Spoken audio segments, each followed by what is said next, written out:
Titanfall 3 may be closer than expected as more and more clues continue to emerge. Both Titanfall 2 and Apex Legends seem to be pointing at an impending release, or at least an announcement about Titanfall 3.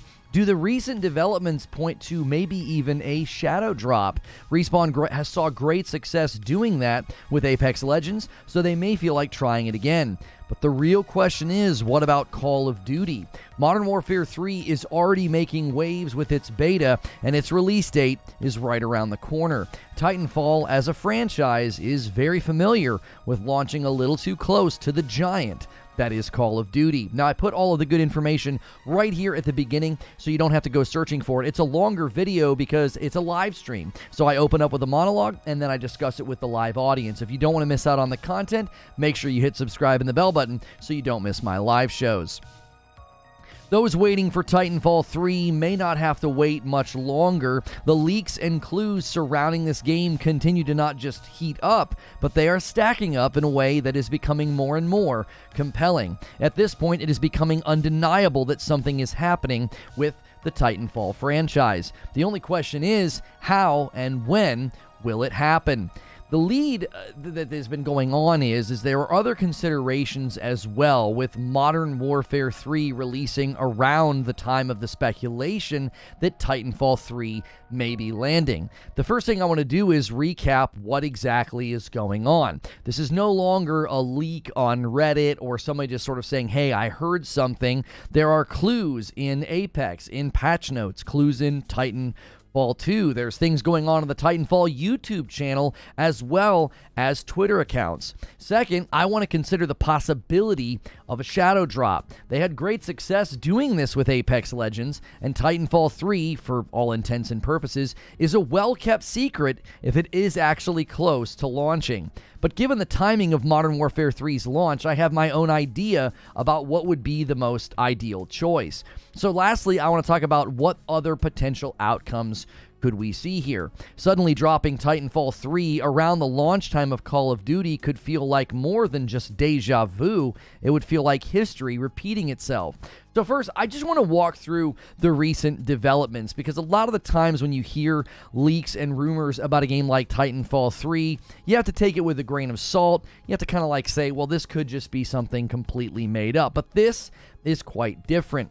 The clues and the hints have been stacking up so much that Games Radar had an article entitled, Titanfall 3 hopefuls are getting desperate as Respawn teasers continue. Quote, this is either God tier trolling or a confession. There are fans who at this point have concluded that none of this can just simply be coincidence. Titanfall 3 must be real. Now, while some fun and joking could be had at the expense of some of the fans who think the new mode entitled The Other Side is a reference to a Red Hot Chili Peppers song, which was the third single from the album, another hint at the number 3. Like, while we can kind of laugh at that, it certainly seems like there may be some merit to the paranoia or to the conspiracy theory crafting that's going on. And this comes from a community member, Parasito, here in this stream, put a bunch of stuff in my members-only Discord yesterday, I think is a nice rundown of things that have transpired. First,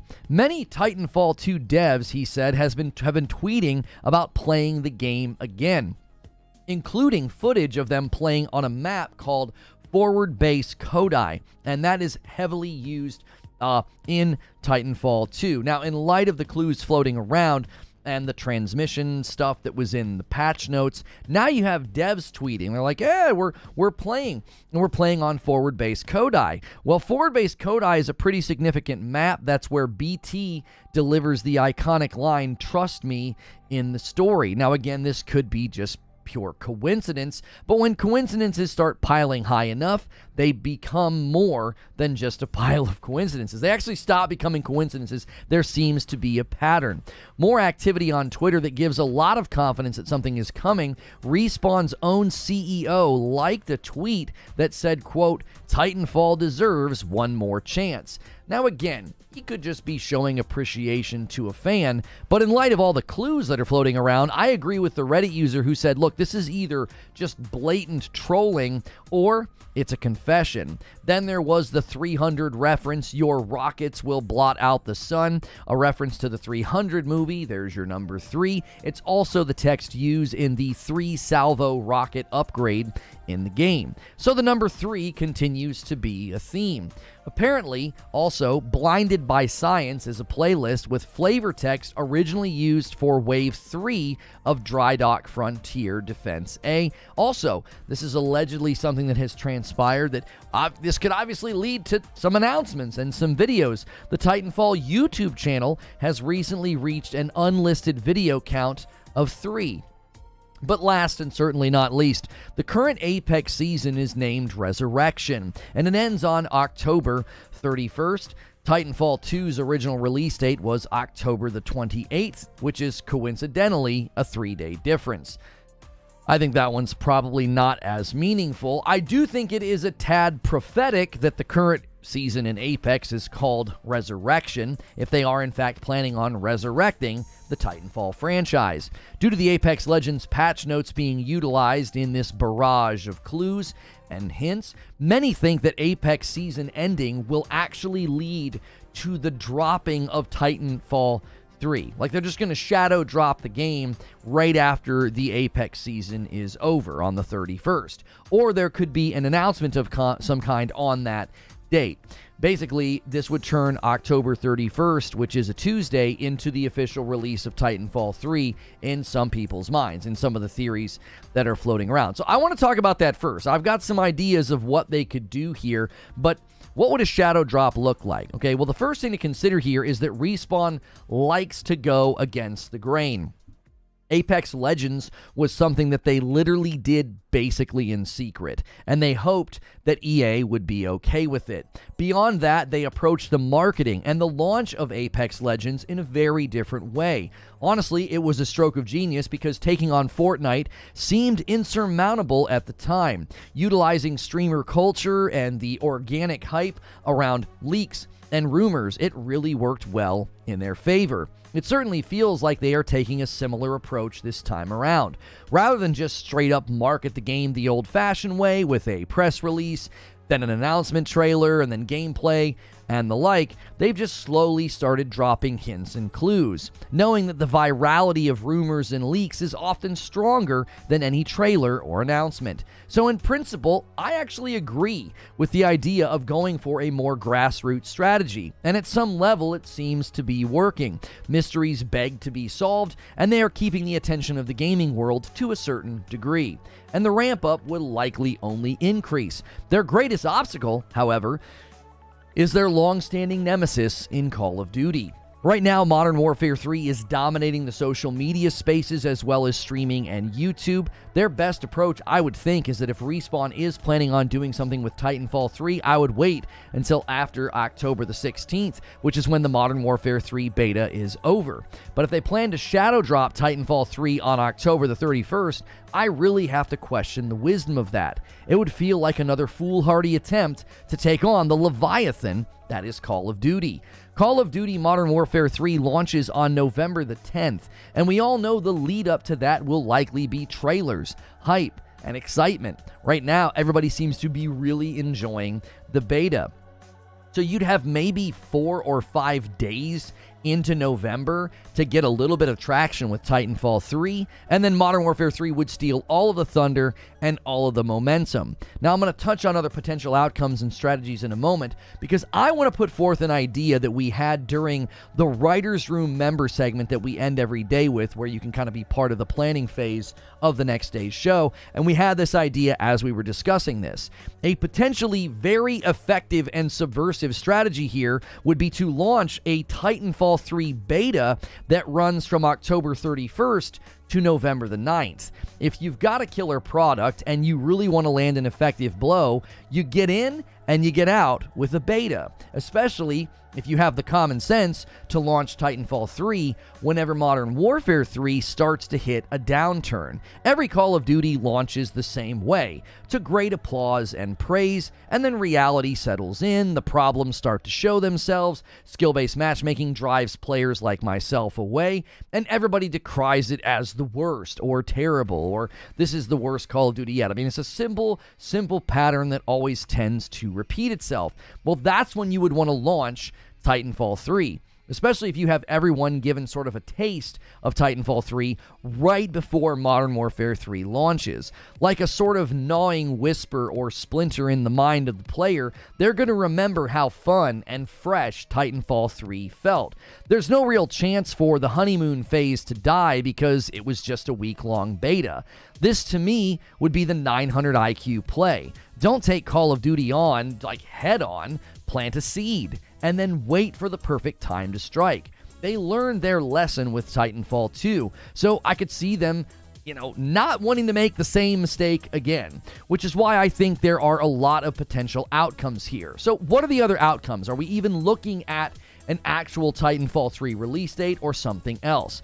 There's obviously a lingering concern here that this is just a game mode or something that they're going to be doing inside of Apex Legends. It's their cash cow, and they've all but said that that's primarily where their focus is.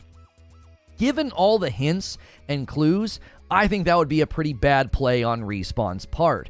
Players would likely be more irritated than excited, like hinting to your kids that you're going to an amusement park and then you just take them to the park down the street. You can't plant the seed of something huge and then do something less than that. So I think it's very unlikely that they're just kind of goofing around or messing around and then they're just going to do something fun in Apex Legends. I don't think that would go over very well at all. So I think a likely outcome is that they don't have something planned for the 31st that's the game itself. That feels very fast. So if they don't do a beta, because I think that's the best strategy, and they're not shadow dropping the game, I would see at least a trailer or an announcement. That would be pretty tectonic.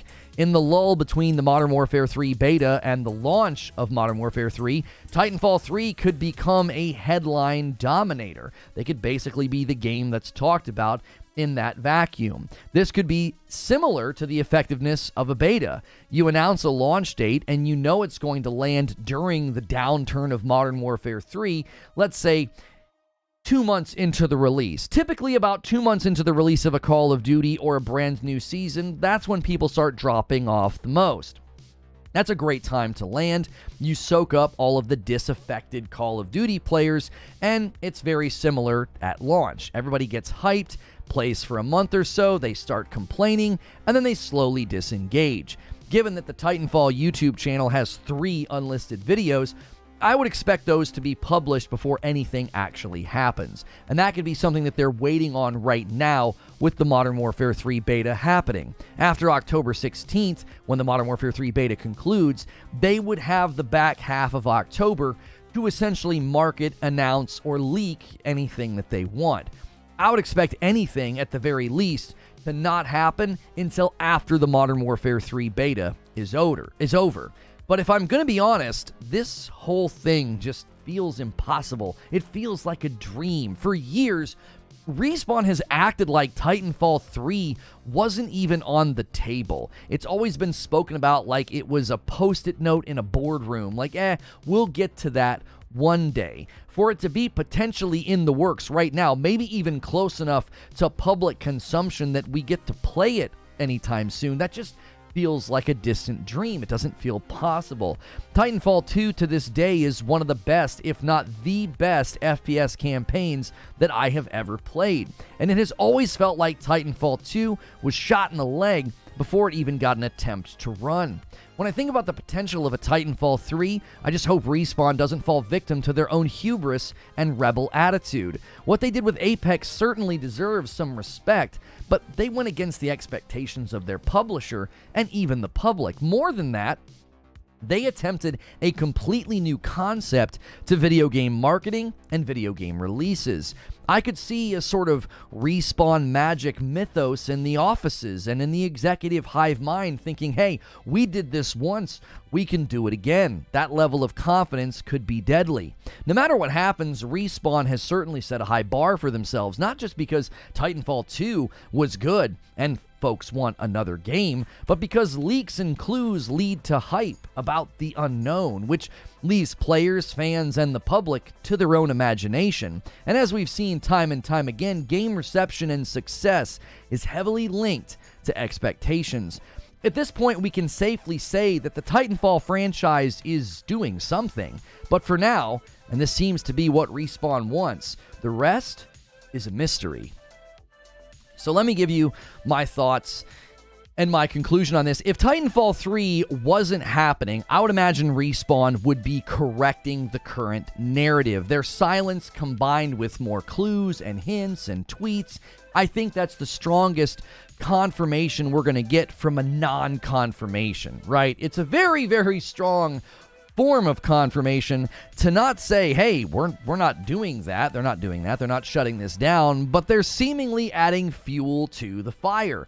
I think that if you're just having fun, if you're just kind of testing things out, if you're just planning a mode for Apex Legends, that will, no pun intended, probably blow up in their face. I don't think it would be received as a joke or something that was funny. I think fans would feel rightly manipulated, and I think that would be a justifiable place to be irritated and say, why didn't you guys just tell us that that's not what you were doing, but you had something really great in store for us? At least we would have been able to shelve the expectation that a Titanfall 3 was coming. The second thing I want to say is, shadow dropping a game is insanely risky, especially when you stand to go head-to-head with the biggest monster in the room. Call of Duty is not to be trifled with. We learned from one of the Activision hearings that even the worst Call of Duty in recent years, Vanguard, it was still a top-selling game for the year. As much as I've been critical about where I think the Modern Warfare 3 campaign's going to land, and I think it's going to be disappointing and stretched out padded DLC, the multiplayer for Modern Warfare 3 seems to be hitting the right tone with the community. Competing with a new Call of Duty is like Woody trying to compete with Buzz Lightyear in Toy Story. You're just going to get bumped off the bed or bumped off the shelf for the shiny new toy. And Call of Duty is impressive in how they always manage to make it feel bigger and shinier than the last one, even if it isn't. My conclusion is this. I'm pretty convinced that Titanfall 3 is real and that it's coming, and I can't believe I'm even saying that. As far as I can tell, it's only a matter of when and how. My personal contention is that a beta in the lead up to Modern Warfare 3 launch would be the brilliant stroke of genius. It would be the third time's a charm moment for Titanfall. The question is, can a Titanfall 3 stand tall enough in a market flooded with battle royales and first-person shooters, or will it fly too close to the sun that is Call of Duty and ironically be another Titan that falls?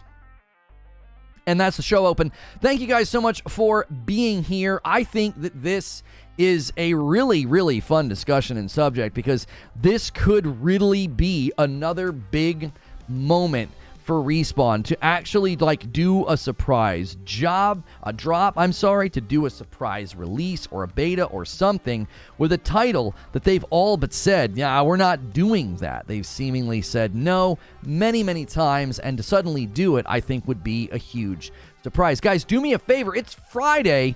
Let's celebrate Friday by getting the like count up. There's over 400 people here. We should easily have 200 likes by now. Let's get the daily goal up there. And you guys have gotten the member count to 2,500. So you're well within reach of Fright Night. We'll do a Fright Night every Friday this month. Madam and I will play some scary games for you guys. If you can hit that goal, greatly, greatly appreciate you. We think you're awesome, and we love doing those streams with you guys. So make sure you get those numbers up if you can. If you can contribute, if you can't, well, make sure you're here tonight if you're a member or consider becoming one. At the very least, make sure you're subscribed to the channel because that ensures you don't miss these talk shows. Make sure you also smash the like button. Those are some of the best ways to support the channel. And I'm curious what you guys think about this Titanfall 3 situation.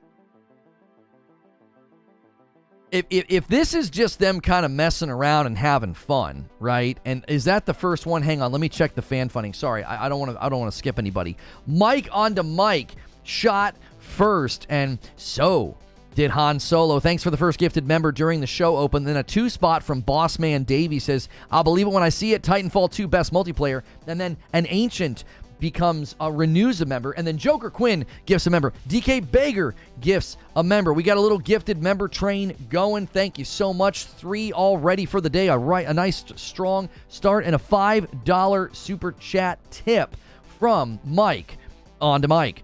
Thank you guys so much. Curious where you guys land on this. Are we getting Titanfall 3? Like, is it actually real, right? Is it actually real? Has it actually happened? Thank you, Spectre Gent, for doing 3 months and a VIP. Titanfall 3 would immediately pull me from Call of Duty, except for zombies. Ryan Waite with 7 months. Well, on the way to a year. I'll be upgrading to my own Plus membership when I get a browser. Mobile sucks. Yeah, I wish they let you guys upgrade your memberships easier on mobile. I don't know why they make it so hard. Titanfall 3 is coming. You may have a glass of water now. Thank you. 5 gifted members coming in from Rissick. Thank you so much, Rissick. We're trying to get our man Feed in here. We'll see if we can't get him in here today. We'll see if you guys can't have a banger day and hit the huge member goal. If not, you still got next week as well to try to hit it. We've had huge Fridays in the past. It's not unusual for us to really blow the doors off on a Friday. My YouTube is broken. I can't send gifts. Guys, Ragnarok can't send gifts. You're going to have to do it for him instead. My man Big Mole hits a whole year of membership. Respawn were independent, and EA and the publisher for Titanfall 2. There was a lot of speculation EA released it when they did between Call of Duty and Battlefield deliberately. Apparently, we've looked into that, and Respawn was the real push for that, which is insane to me. That's a lot of hubris. To think that you're going to take on Call of Duty, Derek says, you may as well have pinked and pointed into the camera with that monologue closer of a pun. Oh, you like that?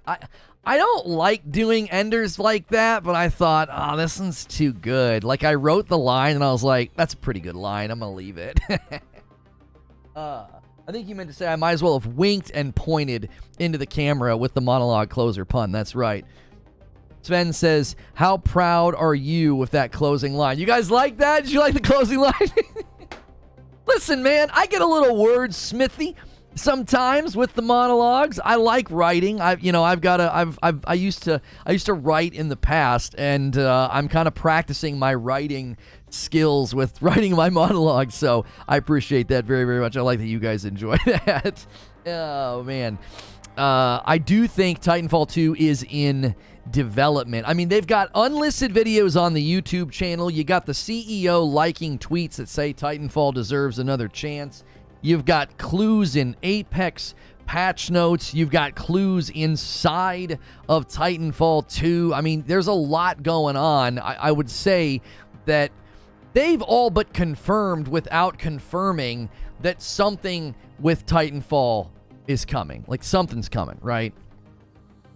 More closing lines, Mr. Wordsmith. That's the hardest part of the monologue, I'll have you guys know, because I have to do 2 enders.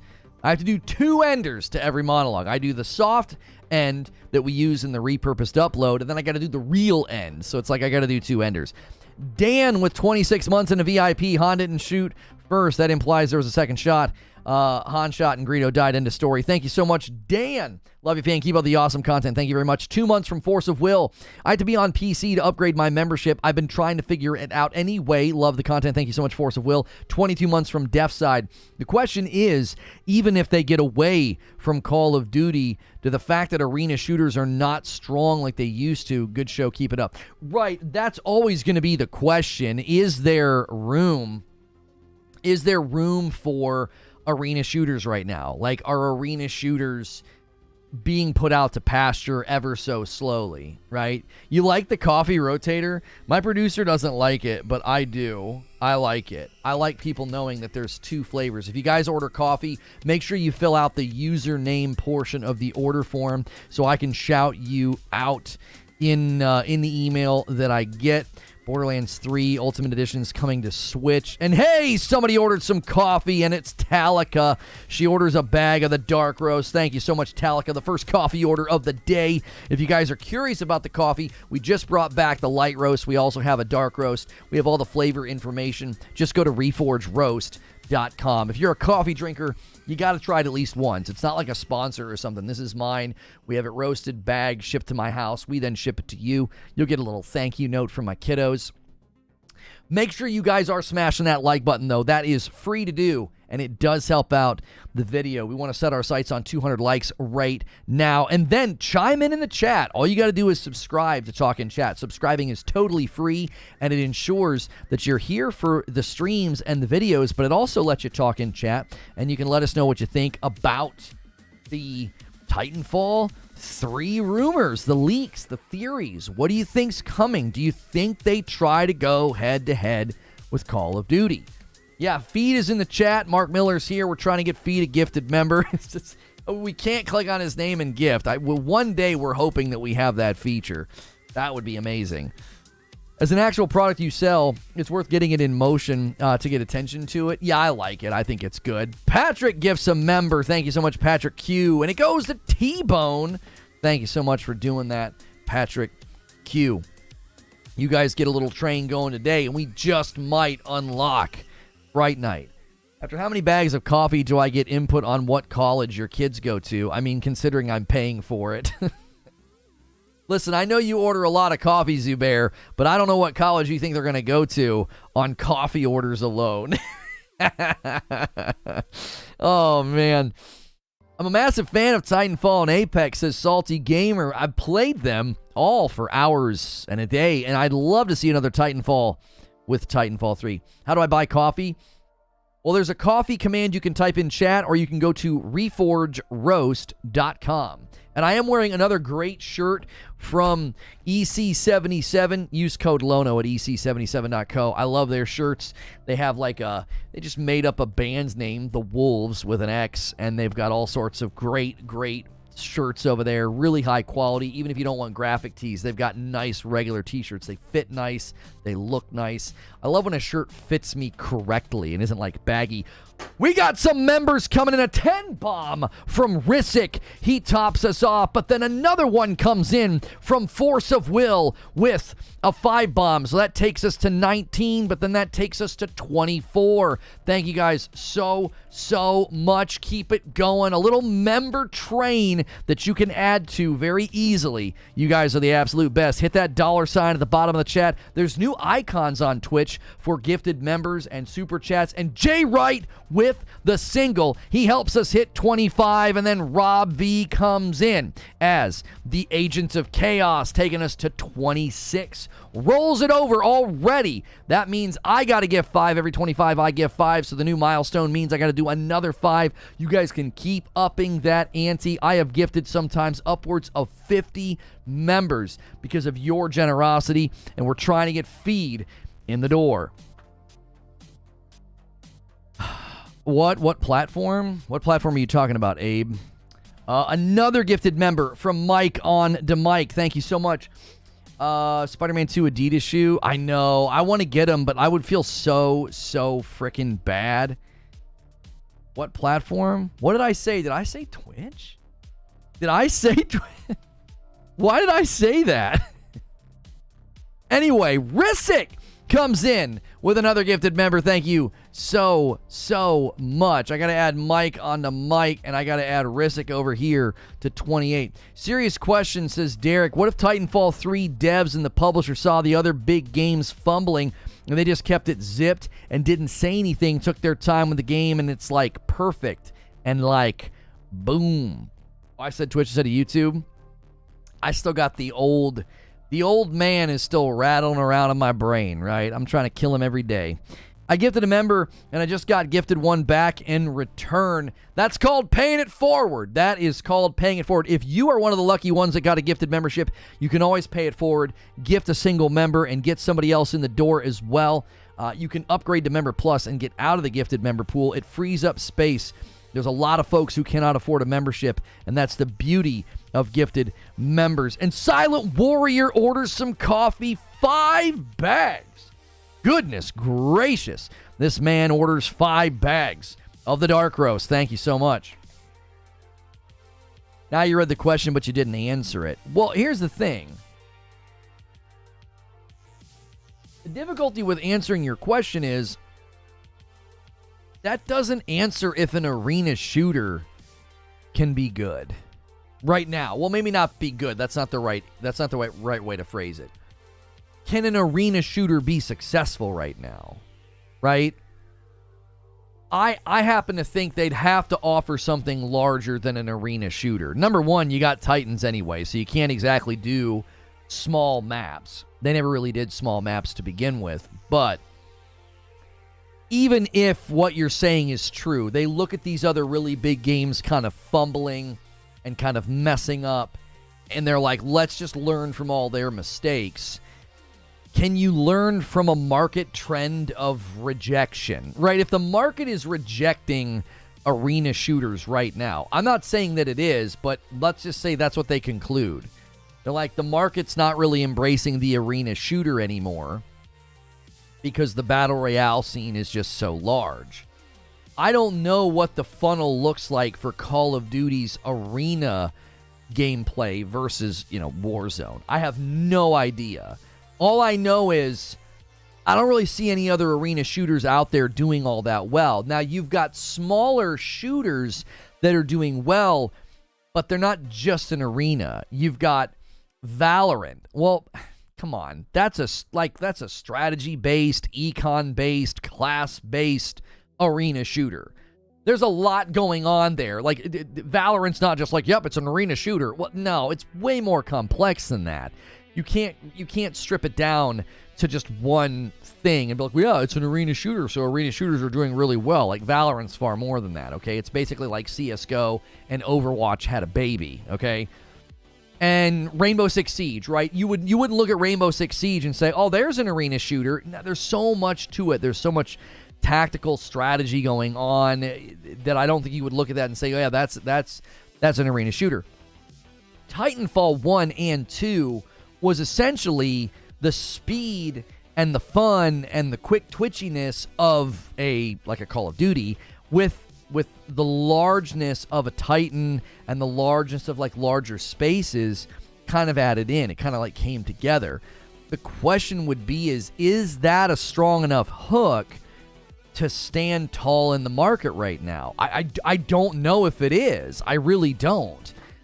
I don't know if people are going to suddenly rally around an arena shooter. The palette of the player just seems to have changed, and it seems to have really embraced the Battle Royale over the meat grinder of the arena shooter. John Always with 25 months and a VIP. What if Titanfall 3 moved away from PvP and went looter shooter? Leave multiplayer to Apex. There's something to be said about that. Maybe not a looter shooter, but there's something to be said for take everything I just said, and if Respawn is determined that Titanfall 3 can't just be an arena shooter, we need to really turn it into a Battle Royale. You already have a Battle Royale that you're doing well with, right? So why would you try to do another one? So I don't really know where their PvP would land. A $5 super chat tip from Boss Man Davey says, I think most big FPS games are fumbling because they've deviated so far away from what made them fun. Simplicity. That's why people are craving Titanfall 3. Yeah, but look at what happened to Splitgate. Splitgate was exactly what you're talking about. It was just fun. Just good old-fashioned arena shooter fun. And it didn't last. I'm telling you, it's the intrinsic quality of feeling like a meat grinder. So when you play an arena shooter, I feel like the experience really exists on a binary. You're either winning or you're losing. And this is why skill-based matchmaking is such an enormous frustration, but it also feels like such an enormous necessity, right? Lone Wolf with 12 months and a VIP. That's a gold badge. I got my gold badge thanks to the content, Lono. You've changed my mindset from a massive Xbox defender to someone who questions them when necessary. Thanks to everyone in this great community. I love that you said you become somebody who will question them, and you're like, you're still a fan, but you're going to question them. Like, that I think is high praise. Thank you. What was I saying? Oh, yeah, so intrinsically, it's a meat grinder, exists on a binary. This is why skill-based matchmaking is so frustrating, but also seemingly so necessary, right? Because arena shooters exist so much on a binary, you're either winning or you're losing, and that largely affects how fun the game feels. This is why I feel, at least this is my opinion. When I played Modern Warfare 2, the skill-based matchmaking whiplash was so extreme because they're having to so aggressively protect the lion's share of the player base that are just terrible, okay? They're just terrible. They're bad at the game. They're always going to be bad at the game, okay? They don't even know how bad they are. But skill-based matchmaking has to protect them so aggressively that someone like me, I'm a very mediocre player. I can put up like a 1 KD. Well, I get treated as if I'm a pro, and I'm not. It's like, hey, buddy, you had a pretty good game. Get out of here. And then I end up in lobbies that are miserable and not fun. And I just stop playing because I play very casually. I just want to laugh. I just want to put up very, very average, meager stats. Like, if I can put up a 1 KD, I'm happy. If I start getting obliterated by people who sweat and play all day, and I start dropping into the negatives on KD, it's like, well, I'll just go play something else. The game's not fun. Like, the game is fun, but it's not that fun. Like, there's not enough fun there to push through. So this is why I think arena shooters struggle. Like, if there's a Titanfall 3, and if Titanfall 3's multiplayer is arena, that's the problem you've got to consider, is that arena shooters very much feel like a binary of, if you're winning, it's fun. If you're losing, it's terrible. If you lose too often, you will stop playing. So they got to keep everybody like a 50% win ratio so they stay in the dadgum player funnel. And so skill-based matchmaking has to be, very apparent, almost deducible and measurable. When it fires, you can basically tell when it happens. And if that's going to happen in a Titanfall 3, Titanfall 3 is going to end up like so many other arena shooters where you spark up like a bottle rocket and everyone's like, this is so fun, this is great, and then it fizzles out very quickly. Because I don't think the arena shooter has the legs that it once did. This is something that I think everybody forgets. Like, if you go back in time and you're like, dude, I played those arena shooters for months and months and months, and I just kept playing. Yeah, there was nothing else to play at the time. You had not been exposed to Battle Royale. You had not been exposed to longer tail engagement patterns and longer tail engagement rhythms. All you knew was boot up, talk to your friends, jump in, play, right? And I understand what you're saying, boss man, that like Splitgate, nobody ever heard of it. Titanfall's a household name. I think you're being a little uncharitable to Splitgate. Splitgate was so popular that they had to buy more server allocation. Like, they kind of had a moment there, right? That they weren't even ready for. Sadly, they weren't ready for it. They didn't have enough server, capacity for the surge of interest that hit their game. Hey, another order of coffee. Thank you so much. Your name starts with the letter J. I don't want to say your full name. Thanks for ordering a bag of dark roast. Whenever you guys order the coffee, there's a place to put your username. I'll be able to shout you out on the stream when that happens. I can't shout your full name, right? I can't do that. I wouldn't say household either. People got the memory of a goldfish. Yeah, I don't know if Titanfall's a household name anymore. Do you know? Like, is it a household name? Go ask... I could go ask my nephews, you guys know what Titanfall is? Well, they actually do, because one of them played Titanfall 2 on my Xbox, because he heard from one of his friends, it was really good, and he was, playing through the campaign. So maybe they are aware of it. I don't know. I think that, the difficulty isn't even brand awareness. It's not even that. It's not even brand awareness. It's does an arena shooter have legs? I just don't think it does. Call of Duty is the only one that seems to be able to maintain a player base in their arena shooter, and it's like they're the big daddy, right?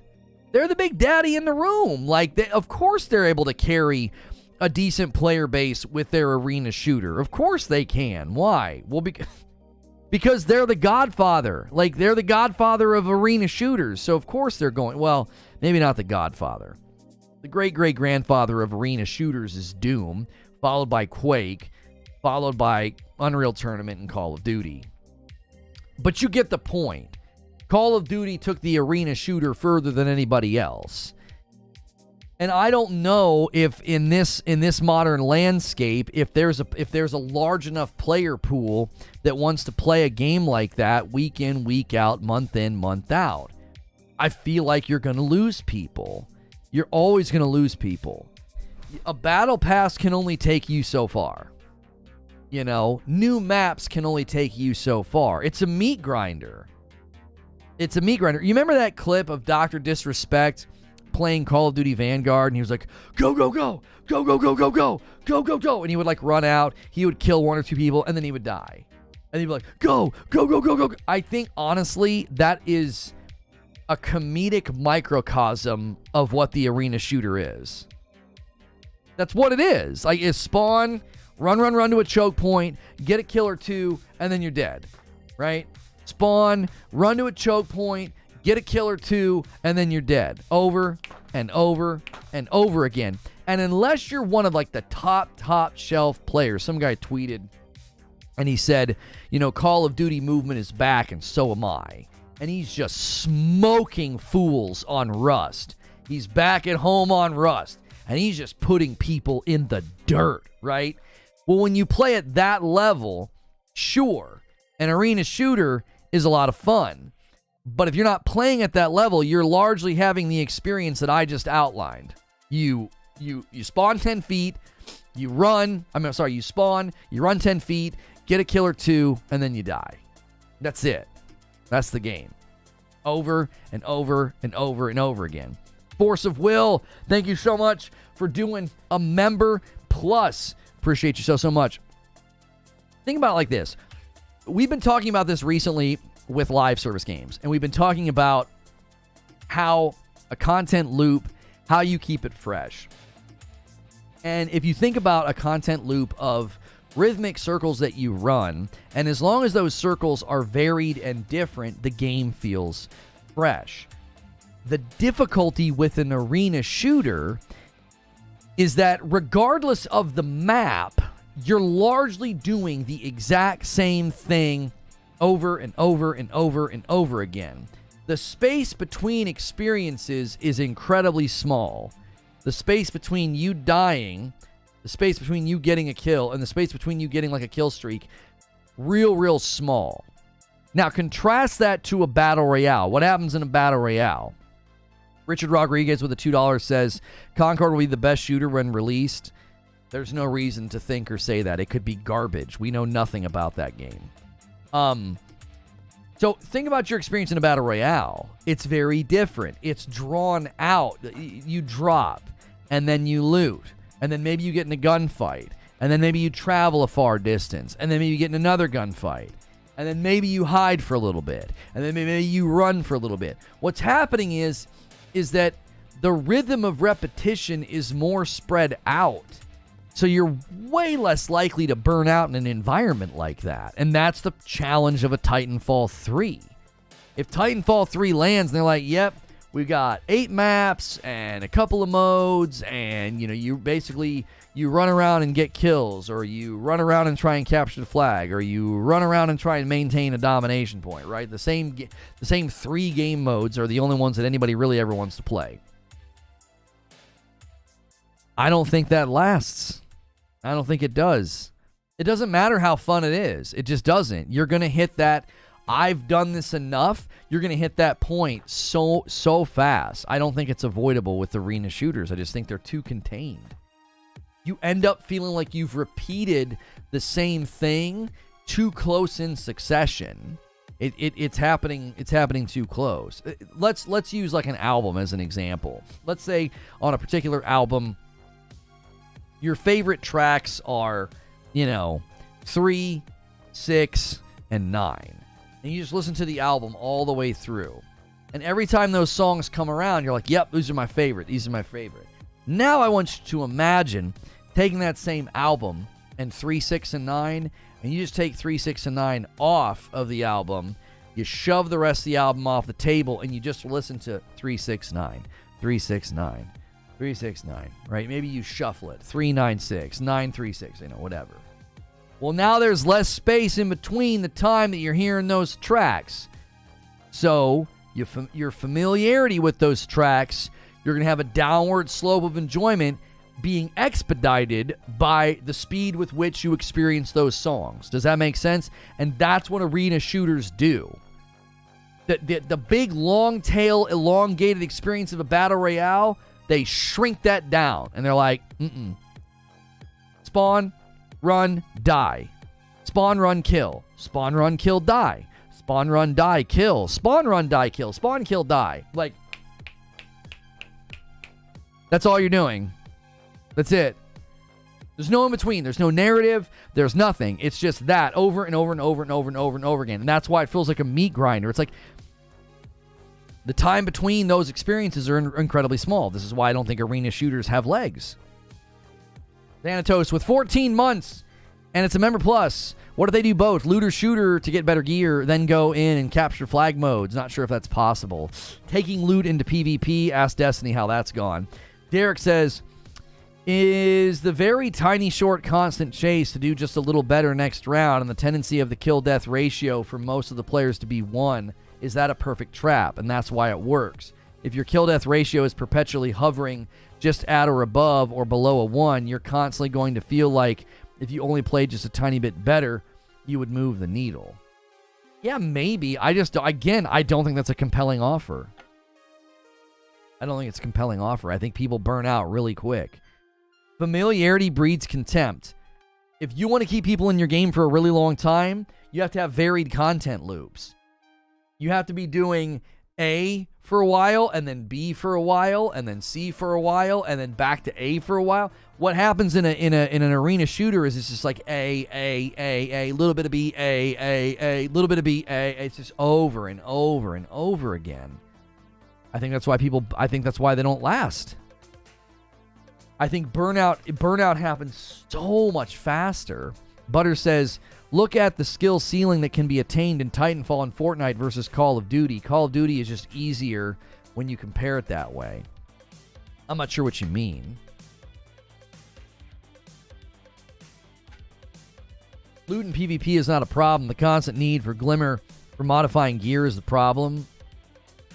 I covered Destiny for half of a decade, and the primary problem always that came up in PvP was the fact that you could take gear into PvP. Your god roll versus my trash roll. That was a problem, and they've never gotten away from that problem ever. Here's a cool ability. Then this cool ability is complemented by this exotic, and it's imbalanced. Everybody hates it. Everybody wants to uninstall. Well, now we've nerfed it. Well, now everybody's angry because it was actually fun, and that ability and that exotic were really great in PvE, and now you nerfed it, and now I'm mad because I can't do this thing I was once doing. Loot, getting and taking loot and abilities meant for a PvE environment, and you take that into PvP, whoever thought that was a good idea, I mean, they're probably out here selling bridges to people wearing blindfolds. Like, come on, dude. That is such a terrible idea. It really, really is. All these games that try to blend PvE and PvP, it never goes well. The most successful, long-standing PvP games are, track with me here, they're just PvP games. That's it. That's what they are. Whether it's Fortnite or Apex or H1 or PUBG or Overwatch or Valorant or CSGO, that's it. That's the game. It's not like, well, I mean, you can go over here and you can run in a cave, and after you run in a cave for 20 minutes, you might get a really good gun from a boss, and then if you get that good gun from a boss, and you can go get an exotic from over here, and when you wear that exotic and you put on this ability, you can burn somebody with 2 seconds of dot damage, and then they're going to die when they go around the corner, and they're going to cuss your mother, and then they're going to want to uninstall, and we think that's a really great experience. Oh, we got to put out a patch notes. Yeah, the burn damage has been nullified. Like, what the frick are we doing here? Separate them. Like, if you want to have a successful PvP game, you got to separate them. I don't think anybody, and nobody's proven this wrong. Nobody's proven this wrong.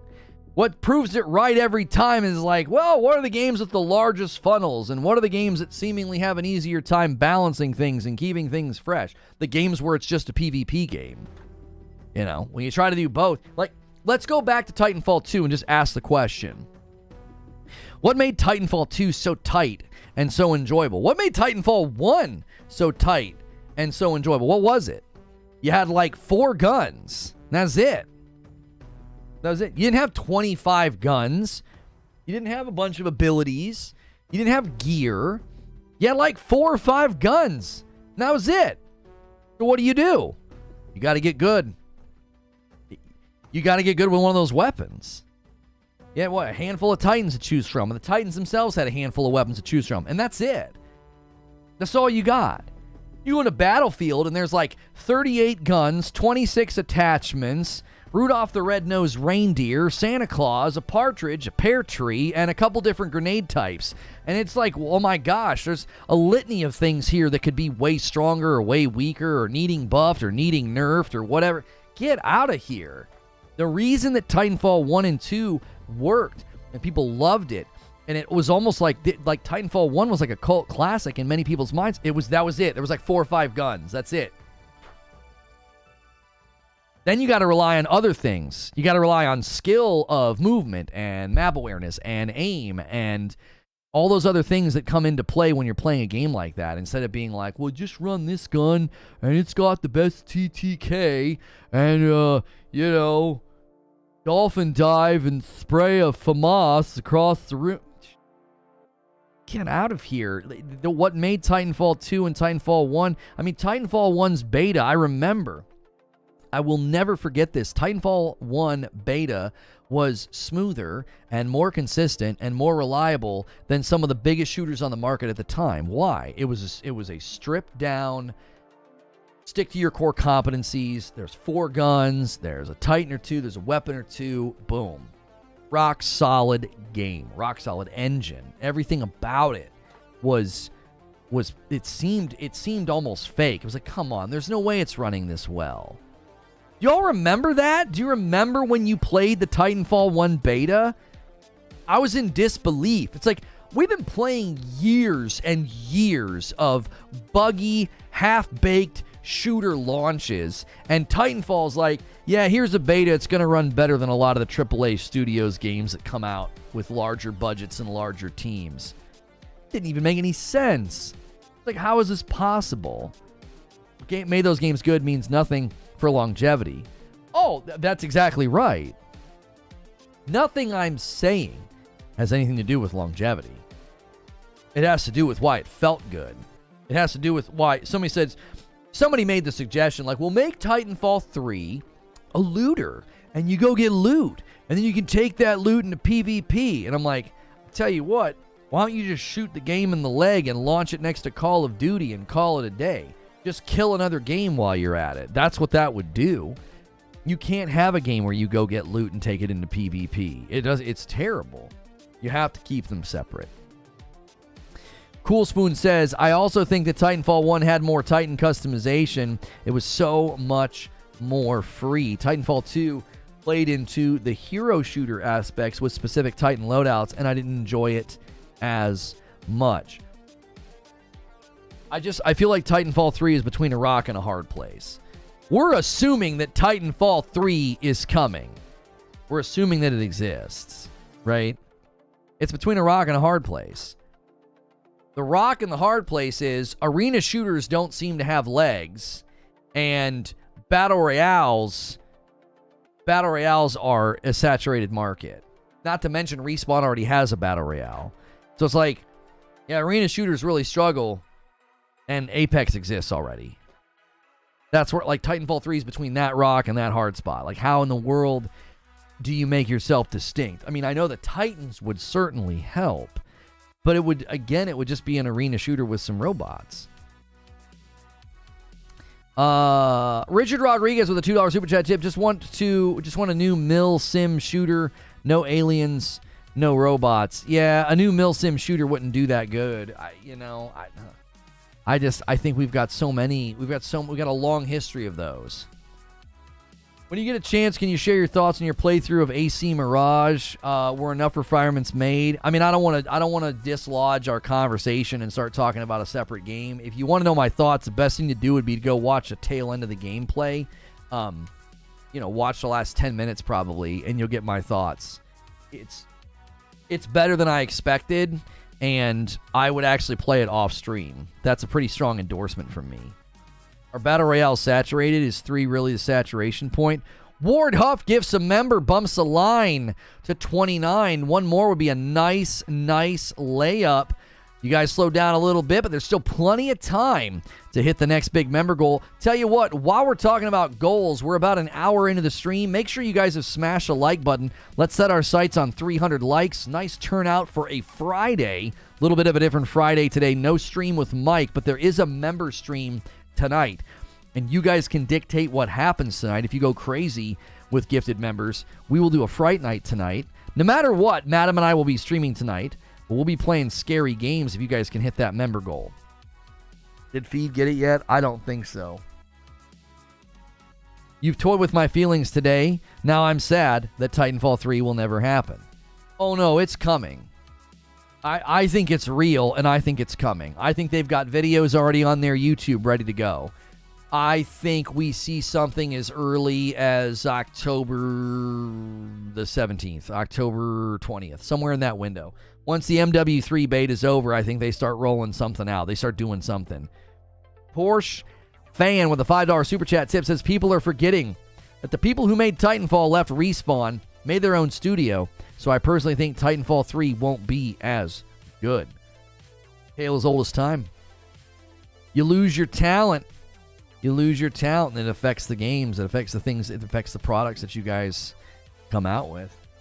You know, it does. We've seen that happen time and time again. That's really soon. I think it's coming. I think it's happening. Monthly VIP Flex Detonator with 25 months. Thank you so much. They won't shadow drop Titanfall 3. Well, let me give you guys a recap on what I think the best course of action would be. I think people are going with this idea that they're going to shadow drop the game on the 31st. I think that's a terrible idea. James Carr with 13 months. Thanks so much. It's a VIP Plus. Welcome back, James. I think shadow dropping Titanfall 3 on the 31st would be a terrible idea. Awful. 10 days later, MW3 comes out. I think the best idea, I put this in the show open, we discussed this yesterday during the writer's room. It's an end-of-the-day segment we do for Member Plus and above where you can help us plan the next day's show. And we were talking about this, and I said, I think the 900 IQ play is a beta. You do a Titanfall 3 beta from October 31st to November the 9th. And then that's it. You just go dark. You know, that's it. You don't say anything. You say, all right, thanks so much. We'll see you guys soon. And they're like, what? See you soon? What? Come back! What do you mean? And then everybody's going to go play Modern Warfare 3. Everybody's going to go play Modern Warfare 3. James Carr with the 5 gifted members. Thank you so much, James. This guy is so generous. Almost always renewing the membership and then gifting some more. Thank you so much for doing that. Locke, PSB gets back in. Johnny Dingo and Salty Sleggy and Detonator with a single bumps the line to 35. Thank you so much. A little 15 away from 50.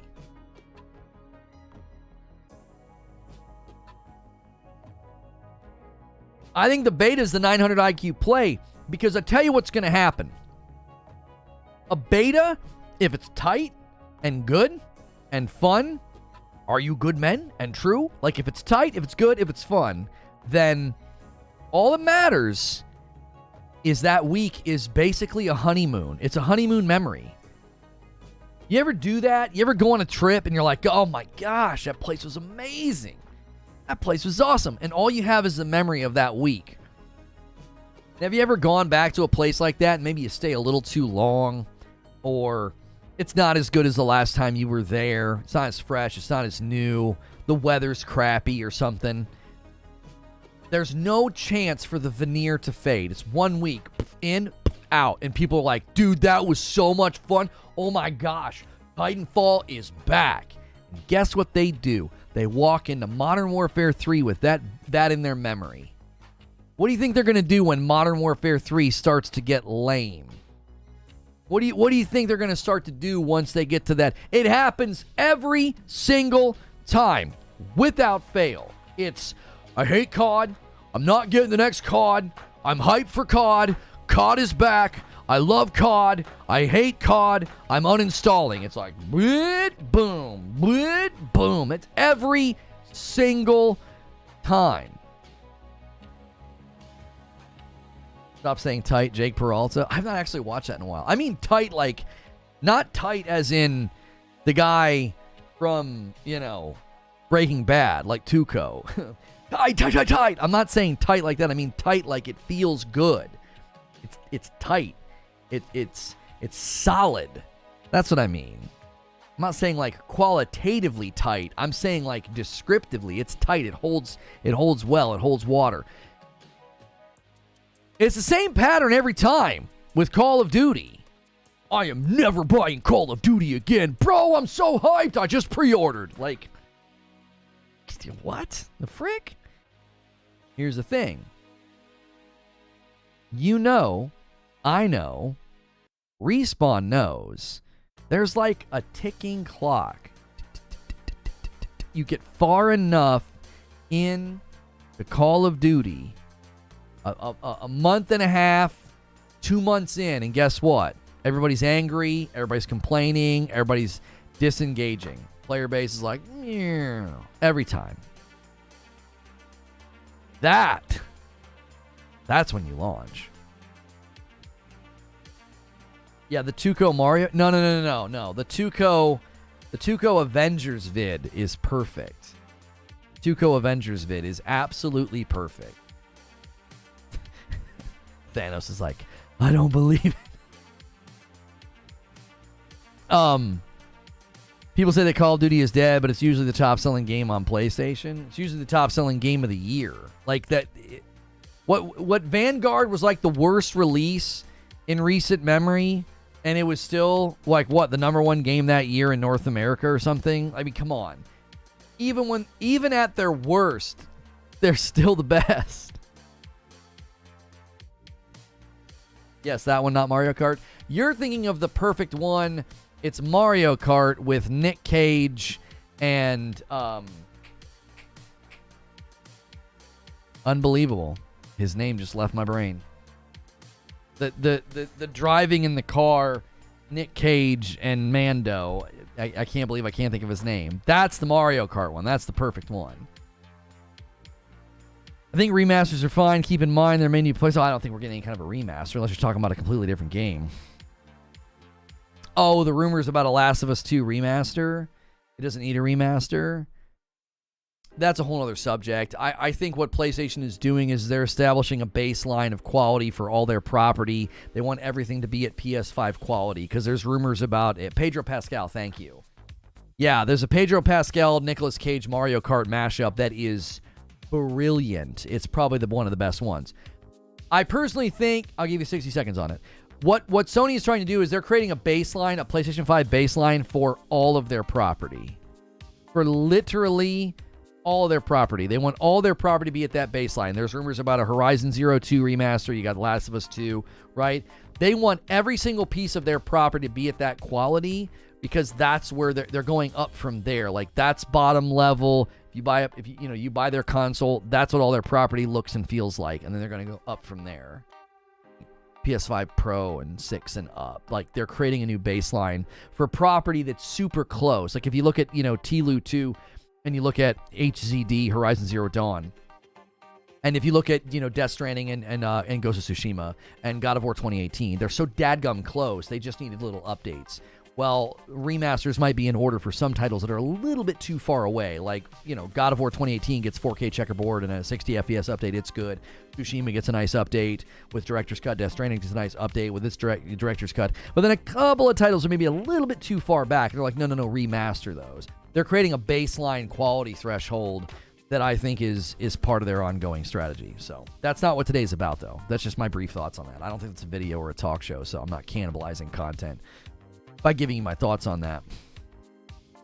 A Titanfall 3 that leverages everything they've learned from Apex Legends could be very good. But I think the big challenge, the enormous challenge, is: do you make it an arena, or do you make it an arena, or do you make it a battle royale? If you make it a battle royale, it's like, why? You already have Apex Legends.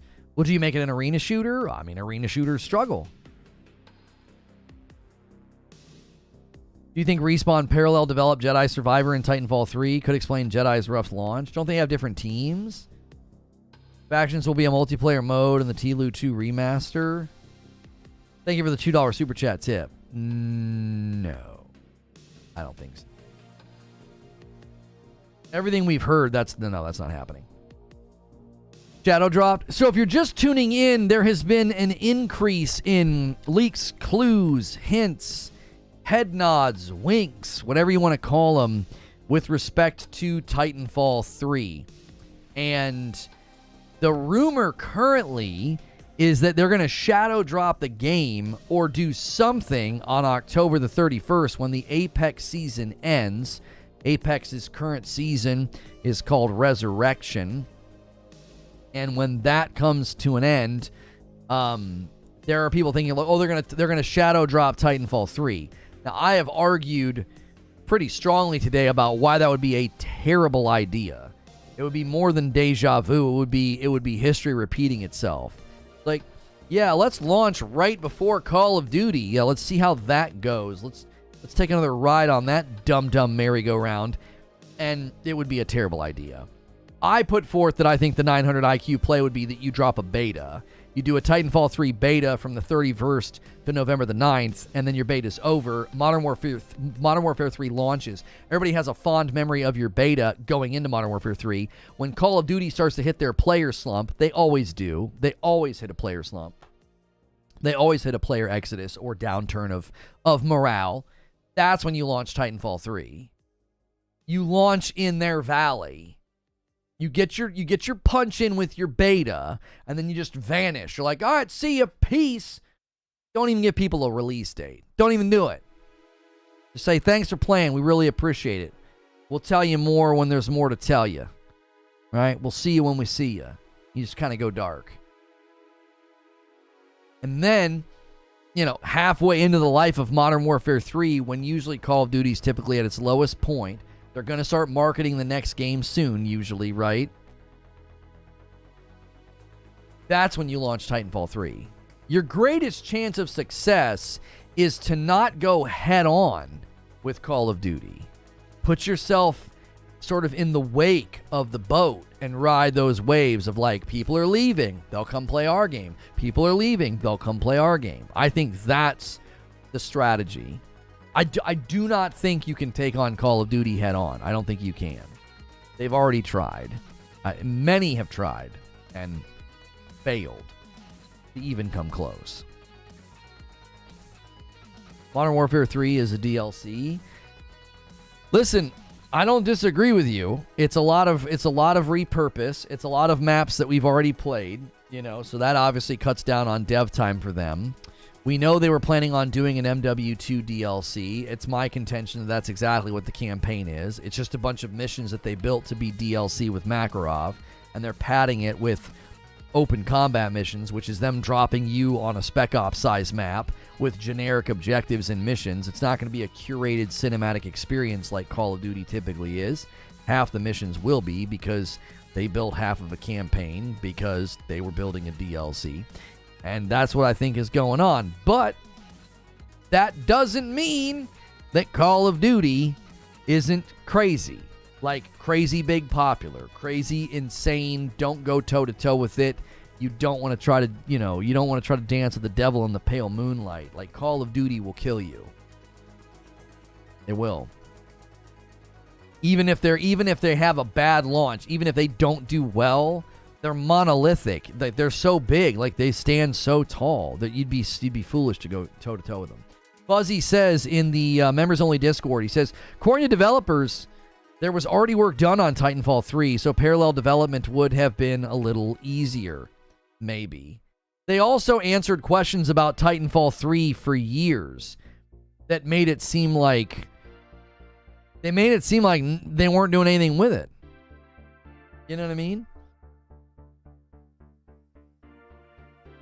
They made it seem like, yeah, we typically don't do anything with this. Yeah, or not typically, I'm sorry. They typically said in response, it sounded like it was like a post-it note in a boardroom, right?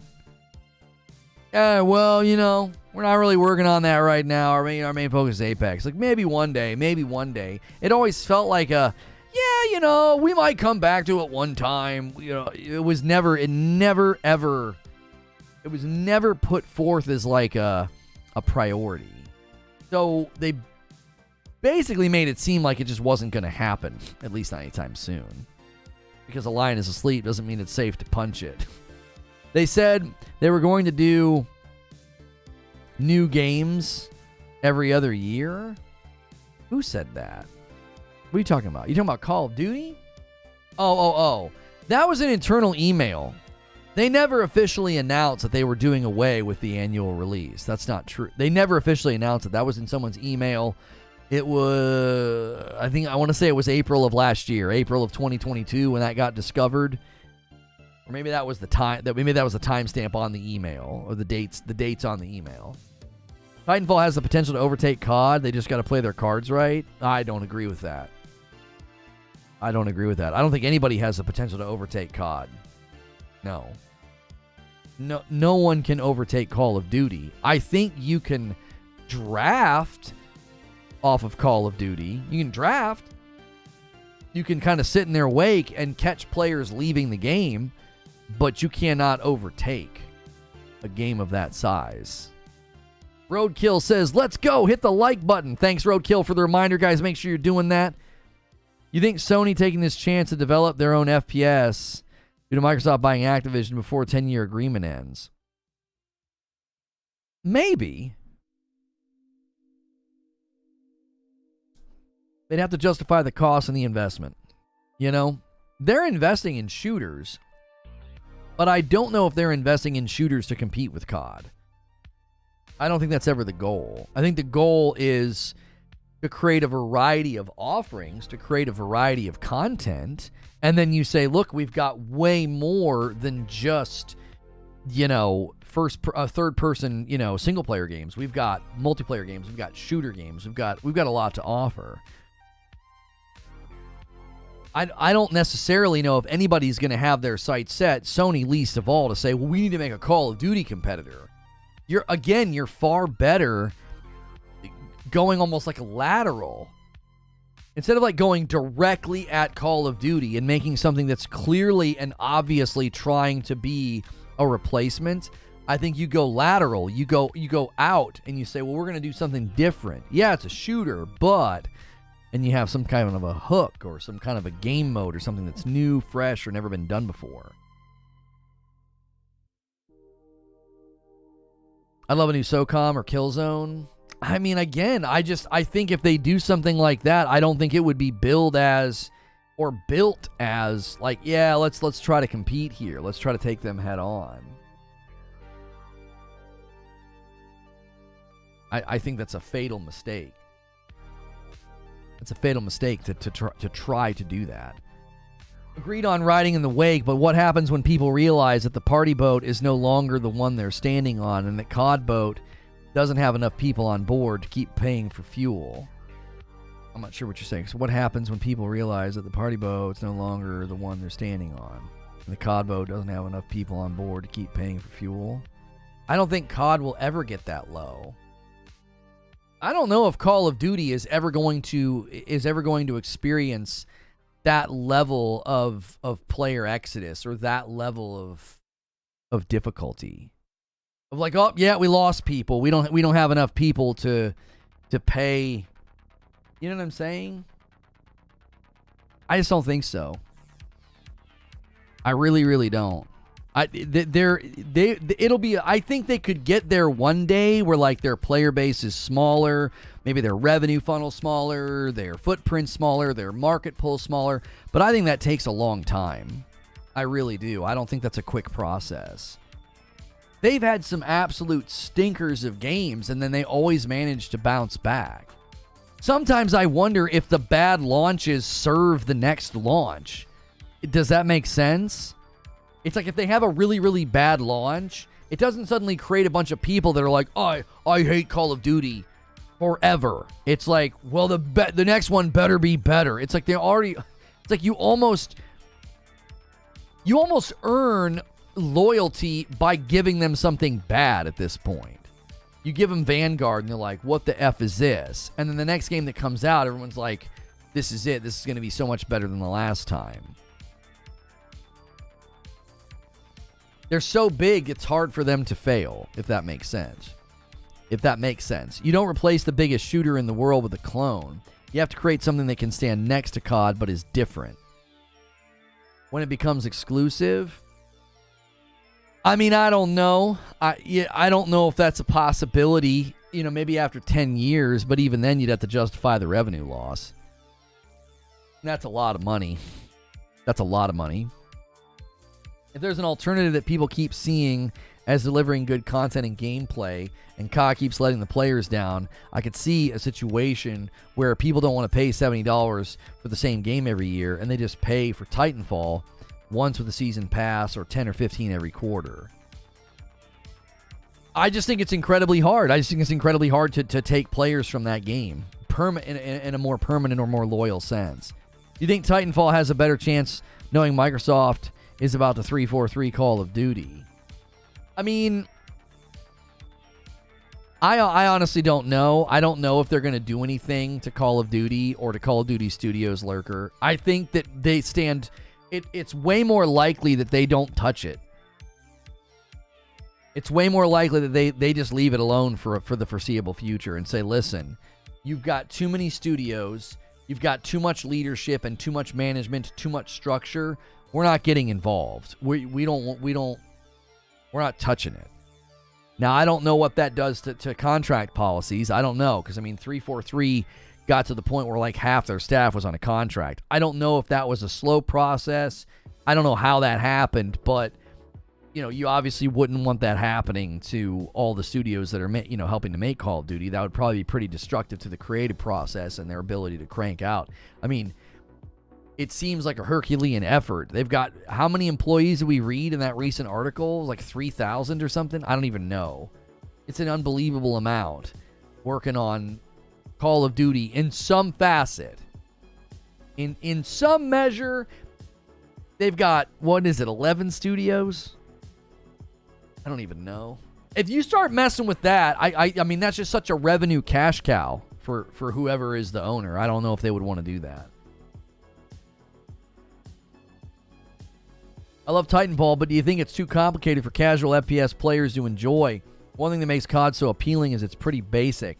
Not much map interaction and usually no vehicles. You're talking about a generation that's building mini malls in in Fortnite. One of the reasons that Fortnite became impossible to play for people like myself is I couldn't build like that. I couldn't edit like that. I wasn't at that level. You run into one player that can build like that, and it's like, I would, just put the mouse and keyboard down. Like, I'm done. I can't build a mini mall in 2 seconds. So, you've got, I don't know if you need to keep things like brain dead simple to maintain a player base. I also don't know if Titanfall is that complicated of a game. They had a handful of guns, I would say very intuitive movement. Some equipment, right, with grenades and what was it, like a det pack or a C4 pack or something. I don't actually think it's that. I don't think it's that complicated. Zero build mode's the best out there. I would love it if the Fortnite zero build mode first person like actually became a reality. I think that would be dope. The dancing in Fortnite triggers me.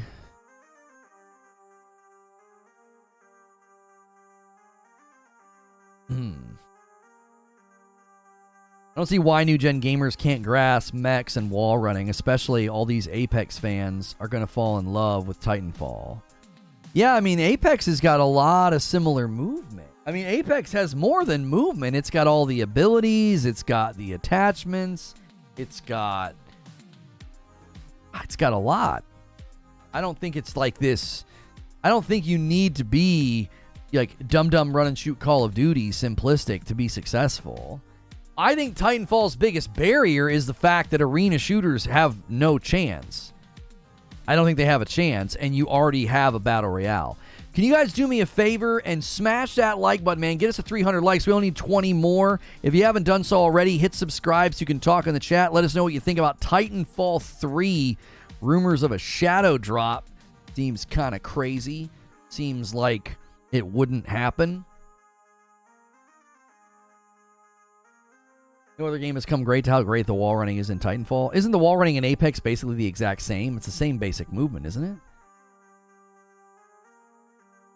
Titanfall isn't that complicated. In Titanfall 2, you really didn't have to bunny hop all over the place and Spider-Man grapple hook. You could just do close quarters combat in buildings, taking out NPCs and players. I mean, yo, thank you so much. DK Bager with another gifted member. Currently, I owe you guys 5. You're running out of time. If you want to hit that big goal today, we will not be doing a stream with Mike. There will not be a VIP stream today either, but there is a members-only stream this evening at 8 p.m. Eastern with my wife. And if you want us to play a scary game, y'all are going to have to go insane in like the next 20 or 30 minutes because I am hanging out with my parents today, and I called it. They wanted a slow morning, so we're going to like have lunch and then go pick them up. So I told y'all, I was like, I think I can do a show in the morning. I said, I think they're going to want a slow morning. And they said that like verbatim. I was like, I knew it. I told you. What was that yesterday? Where were we? We were in the writer's room, and I told you all that. I was like, I think I know what they're going to do. You think the Titanfall 2 movement is superior to Apex Legends? Yeah, I mean, it's always going to feel, different or subjective to the player. I don't think I've played enough Apex to weigh in on that. I just loved Titanfall. I thought Titanfall was super fun. I thought it was fun. Yeah, Mike had a birthday party. He had a family birthday last week. That's why we didn't do a stream last week. How much you get your parents on? They would not want to come on a stream. Milestone for Lono's parents to be in Friday night? No. You can wall run in Apex, but you can't run along the walls as you shoot. There were some really, really fun missions in Titanfall 2's campaign that utilized a lot of the wall running, and it was really, really fun. It was really fun. There was some spots in Jedi Survivor that just reminded me of that. It wasn't like it, but just the idea of like moving walls and then using them. I thought that was pretty cool. In Titanfall 2, I thought it was cool, but it was also pretty cool in Jedi Survivor. Cannot wall run in Apex. You can wall bounce. Oh, people were saying you could wall run. Cannot wall run in Apex. You can only climb. Oh. Why were people saying you could wall run? I have not played Apex in years, so I was just thinking like, oh, they added wall running or whatever. It was like, I thought it had the same basic movement as Titanfall. And somebody said, yeah, the wall running's better. And I was like, oh, like I literally played Apex When was the last time I played Apex? Was that like a year ago? For like, I forget what we were doing. I played with a couple of people here. I've just never been a big fan of it. I was never a huge fan of it. It's not my cup of tea. I'm not a real PvP guy anymore. I played Call of Duty for like a decade, and I was like, I just don't want to play these games anymore. They're just you just get kind of burned out on some game types, and a decade of Call of Duty just kind of fried my desire to play PvP games. I'd rather slow burn my way through a campaign or something like Phantom Liberty or, you know, AC Mirage or something, or Jedi Survivor, or, you know. I've really shifted in my preferences as a gamer. I have.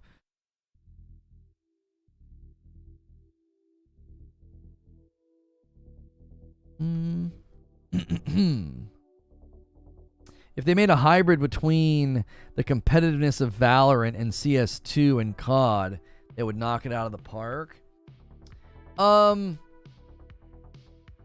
mean, there's always the dilemma of going buffet style and just like grabbing from a bunch of other games. I think that can work, but I think that can also rob your game of an identity.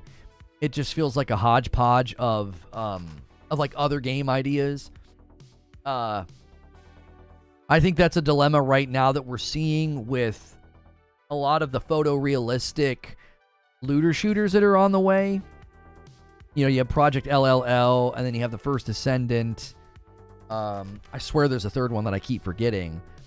But I think art style is where games are going to start having to focus their attention to have a unique identity. This is something that I think Fortnite really nailed, and obviously a lot of people kind of tried to copy it. You know, Realm Royale looked a lot like Fortnite. We've seen some games come out recently that just kind of they're reminiscent of the art style. So I think you need to lean into art style more and more as a developer if you want to stand out and be recognizable. Does that make sense? Like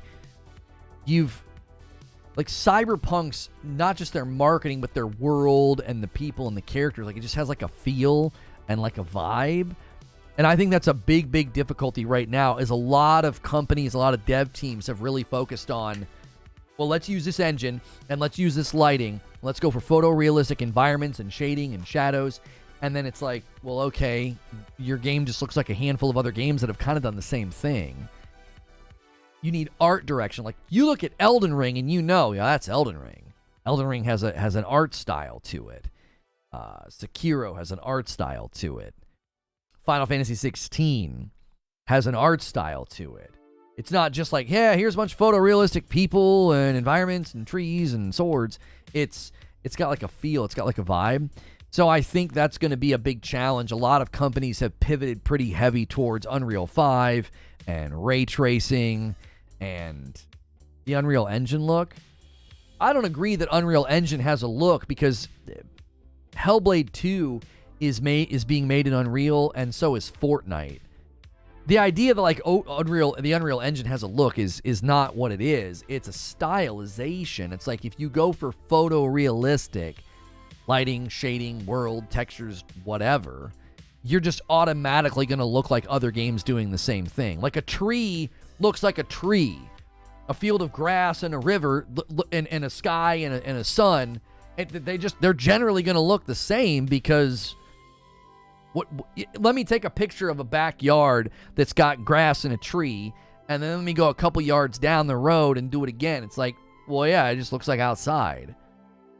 You can only do so much with photorealism before it's like, well, one game kind of looks like the last game. That makes sense. So, guys, do me a favor. Let's get 10 more likes on the video. I'm going to go ahead and gift the 5 members that I owe you guys. Let me do that very quickly.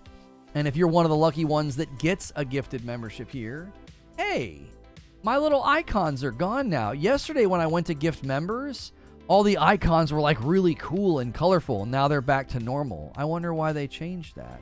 Oh well, I owe you guys 5 members. I liked it. I thought they were nice looking. They might be testing new UI elements or something. All right, there's the 5 that I owe you. There we go. If you're one of the lucky ones that gets a gifted membership, every Friday at 8 p.m. Eastern, I hang out with my wife. We typically start the stream by talking with you guys, hanging out, just having some drinks and some laughs. And whenever we do that, we typically then end the night with a game. I actually don't know what we should play tonight. I don't know. I've been thinking. I'm not sure what we could play. We had our eyes on a couple of like goofy games, silly games. We didn't hit the Fright Night member goal just yet. You guys might end up hitting that next week. Because you put a big dent into it this week, and if we hit that next week, we'll be looking for some scary games. There's a couple Dark Pictures games that we haven't finished yet. There was the one where we were like in the desert or something, like excavating, and we were really enjoying that one. Currently at 2504. Jackbox. No, that's a community game night. That's another incentive. We don't do a community game night just willy-nilly. It takes a lot of work to put that together because I got to get everything set up, and then it tends to stream longer, and then we got to put the code in the VIP room and everything, and it's a lot more involved than just like sitting down and playing a game. So there are that is something that we do. We want to do like community game nights, like whether it's Fall Guys or Fortnite or Jackbox. But that's an incentive. That's not something we just do because it takes a lot of work. Sometimes even we have to like pull a different device in the room. I've got to sometimes set up a second computer, a separate monitor if we're going to do something like that. So, I don't like ragdoll games, but Party Animals had been hilarious. Oh, I can't stand all those games. I cannot stand all those games. They all use that same engine, like Rubber Bandits and Gang Beasts. No, thank you. Like, they feel so uninspired. I just don't like them. No, that's a terrible idea. Sea of Thieves is a terrible idea. Every time we play Sea of Thieves, I just get irritated. I always want to enjoy it and have fun with it, and I just end up getting irritated. So,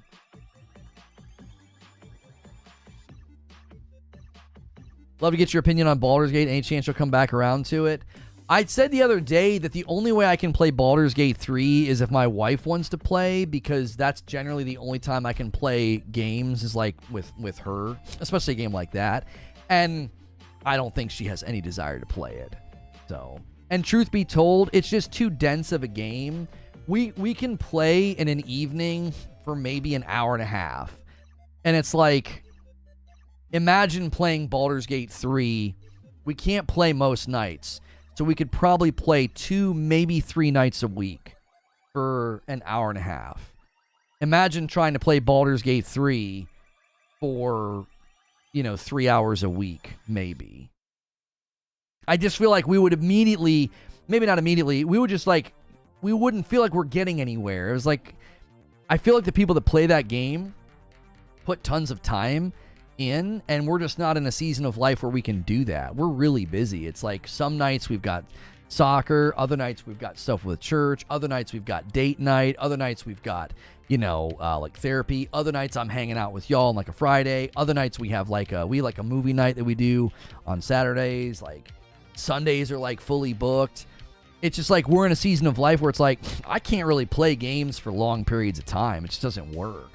And yeah, Baldur's Gate 3 at 3 hours a week would take 10 years to beat it, And it's one of those games where it's like, I can see how great it is. I'm like, that game looks amazing. Everybody's singing its praises, but it's like, we're just not at a time in our life where we can play it, We need something like, we were hoping that Diablo 4 would be that game. We were hoping that Diablo 4 would be like a casual sit down on the game.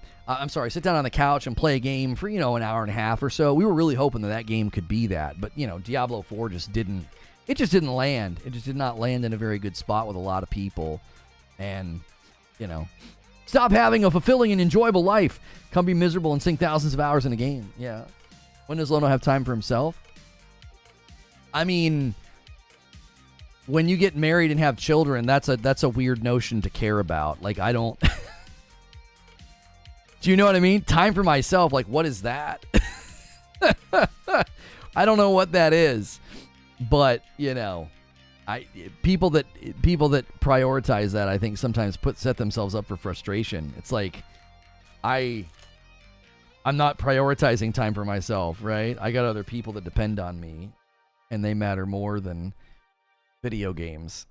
So I started myself, and I'm not really a CRPG guy, but it's great so far. The combat and the turn-based stuff is the weakest part for me. I don't think the turn-based stuff would have bothered us. I think we would have liked the turn-based stuff because, you know, if it's like a quick... The thing my wife hates the most in gaming is platforming, like jumping and platforming. She hates that. So if it's something that requires like quick reflexes or quick response time, she's like, no thank you. So I think the turn-based stuff actually would have been really enjoyable. Overcooked 2, yeah, we did everything in Overcooked 2. That was a game we played a lot. We did like every single area. We did every single thing at 3 stars. We did It Takes Two, the video game. We really liked that. I've been meaning to maybe go back to Tiny Tina's Wonderlands. The problem is I've played the opener of that game, I think like 5 separate times. We were doing it for streams and different things. And every time I get started with it, I'm like, you know what I mean? It's like, whenever you do that with a game, we did like a couple of streams where we started, and then it was like, okay, I wanted to play with her because we played all of the Borderlands games together. Grounded? No, I'm not really a fan of Grounded. I don't think that would be good for us either. Like, that's survival games, or I don't know. That's just not really Madam's cup of tea. We like a nice, laid-back, fun, not super serious game, and like survival games can get a little serious and a little demanding because you're having to like maintain stuff, and yeah, I wasn't huge on spiders. Helldivers 2 looks really fun, but again, I don't know if that's going to be like a casual game for Madam and I. That game kind of looks tough. Like they were getting blown up and murdered in the latest trailer,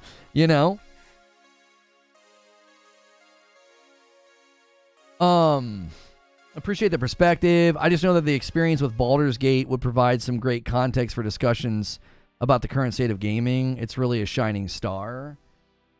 I mean, again, I wish I had time for it, but I just don't. I know people like to give me grief about not playing games, but like, I'm sorry they're at a place in life where they're miserable and they don't understand like what it's like to have a life with commitments and responsibilities and children. Like, I've never once been like, oh shucks, I gotta go coach my daughter's game. I wish I could do a 4-hour Baldur's Gate session. Like, I just don't prioritize those things. They don't matter to me. Like, I'm making time for completing games that can be piecemealed. I did that with Jedi Survivor. I was doing that with Final Fantasy 16. Now I'm doing it with Phantom Liberty. So it's like, when I can chisel away at a game, I'm going to. Baldur's Gate 3 is not a game you can chisel away at. It just isn't. It's designed for... my wife's friend like texted her and was like, hey, do you guys still play video games together? She's like, yeah. She's like, have you guys played Baldur's Gate 3? She's like, well, we tried it, but we just haven't really had time to do anything with it. And her friends put in like 64 hours or something like that. And it's just like, what? Like, that would take us at 3 hours a week. I mean, that's 12 hours a month. That would take us half a year to even get close to where her friend was. And it's like, yeah, no, I don't think so. We're not going to do that. The words commitment and responsibilities do not usually go hand in hand with happiness. Quite the opposite. I mean, if you're an extended adolescent, maybe, but if you're a mature adult, I don't agree with that. I think commitments and responsibility can very much lead to happiness. Like, I'm not a child. Like, I think having commitments and responsibilities is a great source of happiness and satisfaction and contentment. Buffing up against that, I think, is why people are unhappy, I don't know. I've never once thought that the commitments and responsibilities I have to my family are a cause for unhappiness. I think quite the opposite. It's why I don't feel the need to fight against it. Like, oh, I'm going to have my time. I need to be able to play video games. Like, I think the two actually can go hand in hand. I think they should. I think if they went hand in hand, people would probably feel more satisfied in their life.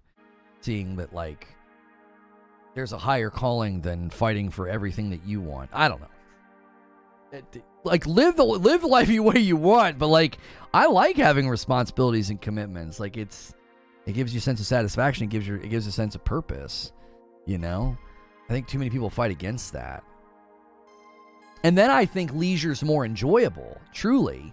I actually think I enjoy games more now because I play them in those small doses, and, like, there's a higher level of potency. So, like, an hour and a half in Cyberpunk feels amazing. Like, it feels remarkable.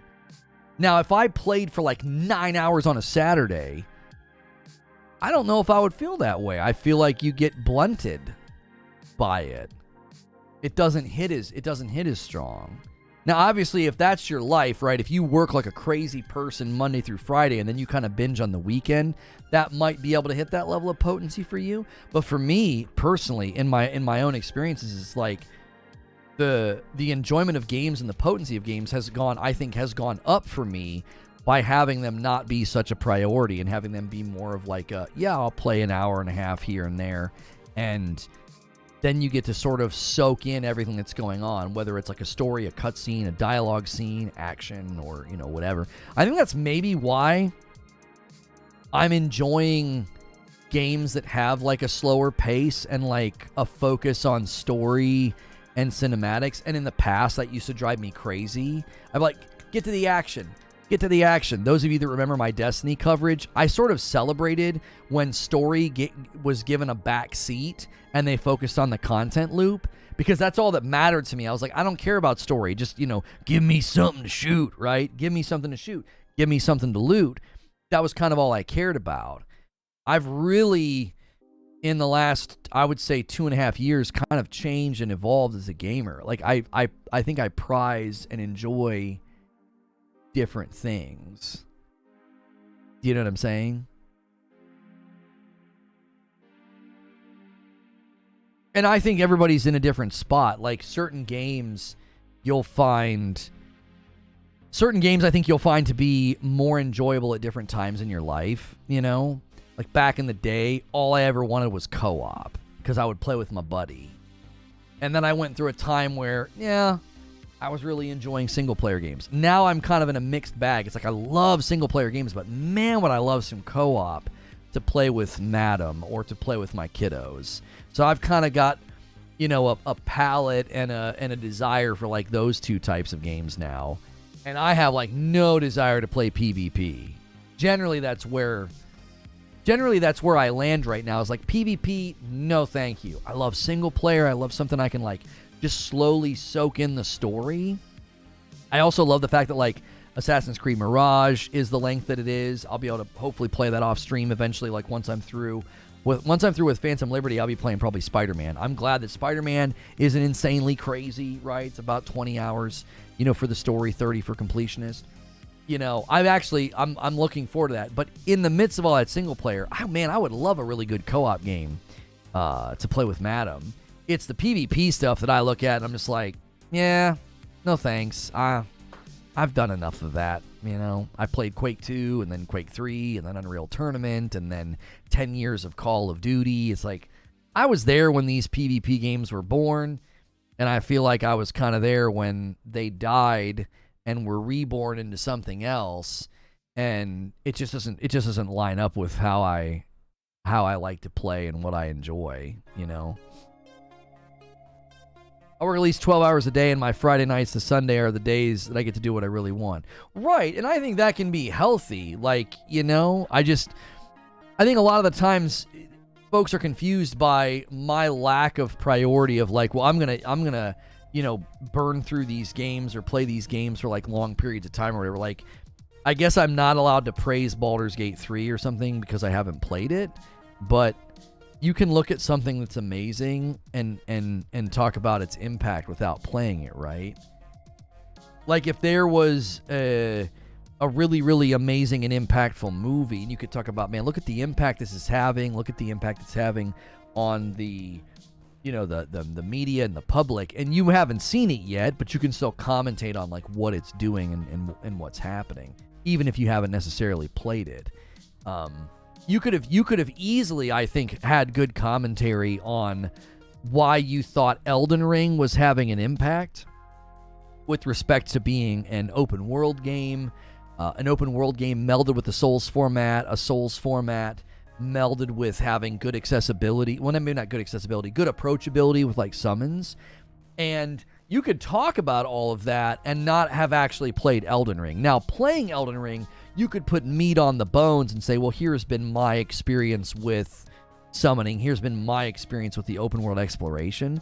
But I think generally speaking, even somebody who hadn't played Elden Ring could talk about the impact that Elden Ring had. We're already sort of starting to see games replicating and being influenced by Elden Ring. Same thing with Breath of the Wild. You could talk about Breath of the Wild, talk about its scope, its size, its open world nature, and the impact it's having on other games, and you didn't necessarily have to play it. Does that make sense? I want to hear your perspective on specific mechanics, character interaction, story beats. I think the thing that I was most interested in Baldur's Gate 3 that makes me wish I had time for it was the freedom aspect. That was something I always loved in Breath of the Wild, and even more so in Tears of the Kingdom. Like, you could take really unique approaches to like solving things. And I think that was where I was the most interested in. You know, you can pretty much do whatever you want. I was like, okay, let me test that. I think it was it Shroud who said in all the hours he poured into Baldur's Gate 3, there were 2 times he wanted to do something or tried to do something and it didn't work. And every other time he wanted to do something or tried to do something and the game let him. He was sort of riffing on the differences between Starfield and Baldur's Gate 3 with respect to freedom and choices. And he was like, there was maybe 2 times that I was like, oh, maybe I can do this, and I couldn't. He's like, every other thing I dreamed up, I could do. That was the thing I was interested in. I was like, I really wanted to push against that. I'm just not in a place where I have time. You know, it's a bummer. There's really good games I don't have time for. I'd love to dedicate weekly play sessions to No Man's Sky in PSVR 2. I'd love to replay Sekiro. I'd love to do a lethal playthrough of Ghost of Tsushima. I have all these things I'd love to do with games. You know, I've got books I want to write. I've got projects I want to do. I've got a Lego channel I'd love to feed content. It's just like there's just things you just have to let go of sometimes. You're like, I would love to do that. I can't right now, you know? You guys definitely played Baldur's Gate 3 opener in your own unique way. There's always the potential that maybe that's what we do with it. Maybe like every Friday night we play and just you guys get to enjoy the hilarity of the nonsense of us being completely outside of those types of games, just playing them like a couple of knuckleheads. There's potential. I think there's potential hilarity and content there. Again, I would just worry about us not really making any progress. We just wouldn't get anywhere, you know? What you writing? I have 3 fiction books sketched out.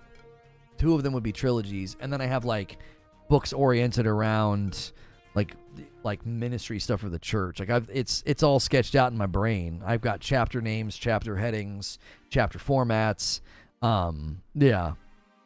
It's all just floating out there. I have content ideas, I have channel ideas, you know. You can't do it all. You got to stick to your core competence. You got to do what's working. You got to do what's providing, you know. It's kind of the way that goes.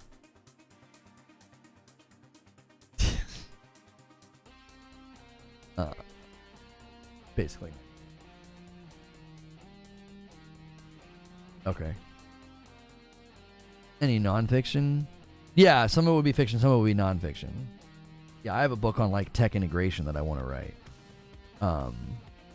So I just every once in a while add to the sketch, add to the outline, add to the idea of it, you know. It's just one of those things. I don't know. I've always kind of had that spinner in my head of like there's like 8 things going on at once, multiple ideas, multiple concepts, you know. And then sometimes you get to act on them and it's awesome, and then other times you just wait. You know? Some of these could be things I do whenever I retire, whenever I walk away from the chair, whenever my kids have moved away. Or maybe not moved away, but moved out. There's always the potential that something like that happens. So, no, I will not be playing the Modern Warfare 3 beta. I don't really have any interest in playing Call of Duty anymore. We threw a lot at Modern Warfare 2, and it just didn't work. It really hurt us because people that consume Call of Duty content don't really consume anything else, in large numbers. And we dedicated a lot of time to Modern Warfare 2, and then the Spec Ops and the Raid content where I was planning on spending a lot of time, it just really fell flat. So I don't really have any desire to go on that merry-go-round again, because I don't think they're going to do what I would need them to do. I think they're going to primarily focus on the PvP and Warzone, and those are just arenas that I just I don't want to play them, and it would be fruitless. Like, we just don't have a lot of pull there. So okay. All right. Well, that does it. I'm gonna call it there. I didn't even plan to go this long. We wanted to do this show and get this topic out there before, I kind of took the weekend off. But there is an evening stream tonight, so be back here in 8 hours if you are a member.